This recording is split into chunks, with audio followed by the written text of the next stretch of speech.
Hey everybody, it's Shelly doing my second reselling tutorial video. And so what I was going to talk about today is photographing and doing your listing details. And so my last video was about what to sell and where to sell. So you can go back to that and, look that over and see if there's something that rings true for you on what platform to use to sell and what types of items to use to sell. What types of items that you want to sell. So this video, I was just going to talk about photographing your items and all the details that you need to list in your, along with your photographs and your title. I should have put title in there too. So photographing has just become easier and easier over the years. When I first started, I used a digital camera. I was on dial-up, as was the rest of America, online. It was AOL is what you used for your internet provider. And I can remember doing listings throughout the day, and I could only get like maybe 5 or 10 listings done in an entire like 10 or 12-hour day. Because the downloading, I was a mom of 2 little kids, and the downloading of the photographs literally would take like a half hour, 45 minutes. What's that? I just saw like a light shadow behind me, but I don't see any cars. Oh, maybe it was a car door. Anyways, sorry. So I would literally like go do the dishes or vacuum the floor or fix dinner, and then I would come back and my photograph would finally be loaded onto eBay, and then I could follow through with the rest of my listing and list that item. So nowadays we have our smartphones. We can literally list from our phones. You don't even need a computer. You don't need a laptop. You can use a tablet. You can use a phone. There's people that exclusively list just from their phone, and they do all their photographing with that. I'm still a little bit old school. I'm actually talking to you from a webcam that sits on top of my monitor. And I have a huge tower down below my desk. So I am on like an old school PC, and I know lots of people have personal computers, but a lot of, like, most people have laptops now. Like, people don't even have the traditional or old school personal computer or PC anymore. And so I still use I just went and bought a new one a while ago because my other one died on me, but this is the little camera that I use. It's just a little Canon PowerShot, or Pix Pro. I thought it was a PowerShot, whatever. I don't even know what it is, but this is what I use. It's easy for me. I just plug it into my computer. I can edit my photos from my computer, and I have a backdrop. I'm not sure. I thought that there was a way that I could go from here and go over to, maybe not. I thought there was a way I could do a screenshot from here live, but I can't. So you can go on to any reselling app and just look at the photographs. Find the photographs that look the most professional. If you're on Poshmark, a lot of people find stock photos because it's still okay to use stock photos on some of the listings. So if you're selling like a Free People blouse, you can go look that RN number up on Google, and sometimes you can find that stock photo and you can copy that to your computer. I don't think you're really supposed to do that, but some people do. I always just photograph the item that I have. That's how I do it. I have a white backdrop in our other spare room, and I have the big lights, the big filtered lights. So that's what I use. You don't have to have anything that fancy. There are people that just photograph out in the sunlight When I first started, I just photographed in front of a wall or on a wood, like we had a hardwood floor. So I would do flat lays on hardwood floor. You can get, I've done this with jewelry and small items. You can go to the dollar store and get some white poster board and fold it in half just to make like kind of a photo box and photograph your stuff there. That works good for shoes, for smaller accessories, jewelry, perfume bottles. I'm sure for many small electronics, that sort of thing. Maybe car parts, you know, smaller car parts. But my best advice for you is whatever you're photographing, go to eBay or whatever site and look at those same types of items and see which ones are photographed best. Like, think like a buyer. Like, if you were a buyer and you went through that, would you want to see it like on somebody's messy, you know, if it was like, say, a tool or something, would you want to see it on somebody's messy workbench? Or would you rather see it with a white background so you could see everything about it?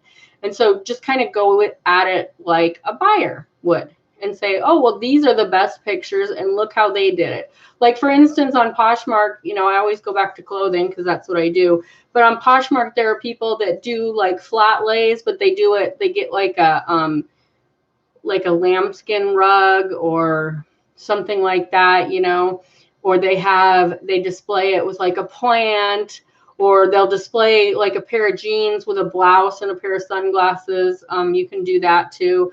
I don't suggest doing that too much because I think people get confused. They think they're getting the whole outfit. So you want to be careful with that too. But there are people that just like want to accessorize that pair of jeans that they're selling, and that's part of the fun for them. So if that's what you enjoy, just make sure that you put in the listing, you know, that you're only getting the pants, the other items aren't included, so it makes it clearer to the buyer. But photographing has just become so easy now. You can use a coat hanger and hang it on a closet door. You can put it on a clean carpet as a flat lay, a clean floor as a flat lay. You can get all kinds of backgrounds if you go on eBay or Amazon and just look for background backdrops. There's like bricks and wood, and there's gardens and all this crazy stuff that you can do. And it just depends on who you are, what you're selling, and how you want to do it. I know eBay really appreciates white backgrounds, and that's kind of just what I do. I either do a flat lay on a carpet, a purse hanging. I have a head, so I can do hats and that sort of thing. So just do what you can with what you have. You know, I've been doing this long enough that I have the backdrop and I have the light system and all that. Are my pictures and photos are my photos perfect? No, sometimes they're horrible. Like, I look at them and I'm like, I need to do that over again. Sometimes I just say screw it and I post it and it sells and I'm fine with it. But do what you can with what you have. If it's just your phone camera, use that. If you have a digital camera, use that. Just do your best. Do your best with, if you don't have a mannequin and the item looks good on a hanger, great. If it doesn't look good on a hanger, there are some things that just don't look good on hangers. Try to do a flat lay. And like I said, if you're not sure exactly how to do that to make that item look as good as it can with what you have, go on Poshmark or eBay and look at how other people are displaying that item and just get a good idea. And soon you'll just be able to figure it out. Or you'll go to a thrift store and they'll have a mannequin for sale and you'll be like, yay. Or you'll find, you know, like a half body or like a half body thing like I did. Pretty sure I found that at the bins and grabbed it, you know, and it's just like, that's perfect. And, you know, like my mom gave me the little hook, the little adjustable hook that I have. And so you'll just start picking that stuff up. And the lighting kit that I got, I want to say that it was right around $100 for the backdrops, the lights, the stands, all of it. So, yeah, as you get better and better, you can do that. So that's all I'm going to talk about with the photographs. I just really suggest that you go to, you know, similar items that you're selling and see what the best things look like, and then just get creative. You know, go to the dollar store and buy a piece of poster board and fold it in half for smaller items. You know, do great flat lays on your hardwood floor, your laminate floor. You know, you just do what you can to make it look the best. You know, some people just hang it on a closet. Some people take it outside and, you know, they have a nice tree or a pretty garden or something, you know, so just do what you can. Don't worry about, oh, I've got to buy all this stuff. You don't have to do that. And as you get more into it, you'll want to do that, but you sure don't have to start out with this huge investment. So the next thing I was going to talk about is the listing details. So whatever you are selling, you want to be pretty thorough with the details. So for instance, and another, you know, like I just said with the photographs, you can go to other listings and see what people are measuring. You know, like for pants, I always do like waist, rise, and inseam. So the waist is obviously the waist. You know, so I right here on my, I don't know if I can, you're gonna see my messy desk, but see right here on my desk, I have a measuring tape taped down, and that way I can just grab like this pair of shorts and I can just lay it down here and go, okay, this is about 14.5 inches across, so that's a 29-inch waist. So I know that these have 29-inch waist. The rise on a pair of jeans or pants or whatever is from the crotch seam to the top of the waist. So I can just put it here and go, okay, that's a 9.5-inch rise. And then the inseam, this is kind of ridiculous because this is a pair of shorts, but it's from that crotch seam to the hem. So these shorts have a 2-inch inseam, but most pants are going to have, you know, anywhere from like probably like a 26 to like a 32 for women's. And then with shirts, I go armpit to armpit and go straight across, and I'll say, you know, like 18 inches across chest. And then I'll go from the shoulder seam down to the hem and say that it's, you know, 22 inches long from the shoulder to the hem. And then when you're doing other things, if you're doing like a video game and you're giving details, you might want to say, you know, the CD has a scratch in it, but it's been tested. I played it for 30 minutes and there were no issues with it. Excuse me. If it's, you know, a piece of jewelry, you want to say that it's gold tone and it's a piece of costume jewelry. If it's gold, you want to take you go in with your macro zoom on your camera or phone and you take a picture of the 10 carats, or if it's silver, 925 is the stamp for sterling silver. So you're going to want to, you know, put all of those details in there. If it's new, you want to put that it's new. If it just was opened once and you took it out to measure it or whatever, you want to put, you know, inbox was taken out once to measure, you know, whatever. So you just want to get really detailed. And then if you're listing on eBay, eBay requires like all of these item specific. So it depends on what category you're in, but you know, for clothes, it's like color, fabric, sleeve style, neck style, care, you know, how to care for it, if it's machine wash or hand wash or dry clean. For jewelry, they'll ask other questions. If it's like necklaces, they'll want to know like what kind of precious stone is in it. You know, like there's all these different details that you fill out. But in your actual description of the item that you are listing, you want to make sure that you put as much information as possible in there without just getting silly about it. So, you know, you could put, you know, 20-inch chain with extender, with 2-inch extender, but, you know, lobster clasp, mother of pearl pendant, you know, that sort of thing. And then in the title is important too, because the title is where people are going to find your stuff. So I'm just going to give an example, a really simple example of what I put in for titles. So I use the brand, what the item is, and then I go into the details. So if it's a Free People blouse, ivory with embroidery, size extra small women's lace trim. Like that's how I would put a title. And I wouldn't put size in there. I don't put the word size in my title because it just takes up room. I'll put in extra small women's or extra small juniors. And that's kind of it. I mean, you know, I could go into details with all kinds of different items, but if you are knowledgeable about whatever you're selling, you know, you'll figure out the details. And if you don't figure out the details, people will start asking. Like if you don't put measurements in with clothes, and there are people that do that, they'll get those questions like, what's the waist on these jeans? You know, just put it in there. I feel like I'd rather just measure everything and have it in there. And then number one, it saves me time because they don't have to ask. And then if they do ask, I just look at the listing, you know, because some people don't look at the description for whatever reasons. I'm not exactly sure why, but they'll be like, what's the waist on this? And I always, I'm kind of a smart aleck about it. I say 36-inch waist as listed in the description of the item.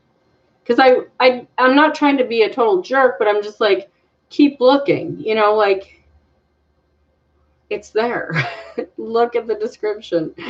Anyways, so yeah, so you first find out what you want to list and where you want to list it, and then you photograph that item, and you do a good job photographing it. Do it from all angles. When I do clothes, I do the front. I'll do like a close-up of the front. If it's like a blouse and it has any detail, I will turn it to its side so you can maybe see how the sleeve falls. I'll turn it around so you can see how, you know, the back of the item, and then I'll take a picture of the tag. And then if it's like something like cashmere or pure wool or, you know, something like that, or 100% silk, I always try to grab an image of the tag that item. Let me see here. I'm trying to find something. I always try to take a picture of the tag. So this one, and this one is Pima cotton and cashmere, so you can see the tag there. But the interesting thing that a lot of people don't know about clothing is if you can't find the tag in the neck, if you look in like inside, like here's the hem. If you look on the inside in the seam that goes up and down the side, there's usually a tag there. And there's a tag here. It's got an extra button on it. And it'll usually, like this one says machine wash cold. And then it'll say that it's 95% cotton, 5% cashmere, which is kind of cool because this is a cool men's. This is like a waffle, a waffly thermal shirt. So anyways, yeah, so I always go back to clothes and refer to clothes because that's what I do. But you know, there's just so many different items. You know, if you're doing like a cell phone, if you're listing a cell phone, like take a picture of the cell phone, take a picture of the back of the cell phone, take a picture of any like cracks or flaws if there's like a dent in the side of it or whatever, and then turn it on to the home screen and take a picture of it with the home screen lit up. And that way the person, you know, if you were buying a phone, you'd want to see that it actually turns on, you know, and then put all the details that it's, you know, it's unlocked and it's good for Verizon and, you know, it's ready to go, or it needs a SIM card, or it has a SIM card. Like you put all of those details in there. Just think about if you were the buyer of this item, what would you want to know? What would you want to see in the photographs? You know, if the color's not coming out right, see if you're editing, you know, stuff on your computer or phone maybe can help that and get it to the right color. A lot of like, especially pinks and purples and stuff, they just come out weird, you know, so try to get them. That's why I like editing my photos on eBay, because you can really play with the contrast and the light and dark, and you can get that color, you know, if it's like a salmon color, but it comes out as like a hot pink, you can make it kind of orangier so it shows true to color. Yeah, so that's it. I'm going to close this video. If you are, you know, have any questions or anything, you can put them in the comments, and I appreciate anybody and everybody watching. Have a great day, and I will talk to you soon with video number 3, which I'm going to do on shipping and weighing and choosing a carrier. So that seems to be the trickiest thing for new resellers to figure out, is that whole shipping thing, because it can be very confusing and complicated. So that's what I will do next. Have a great day. Bye.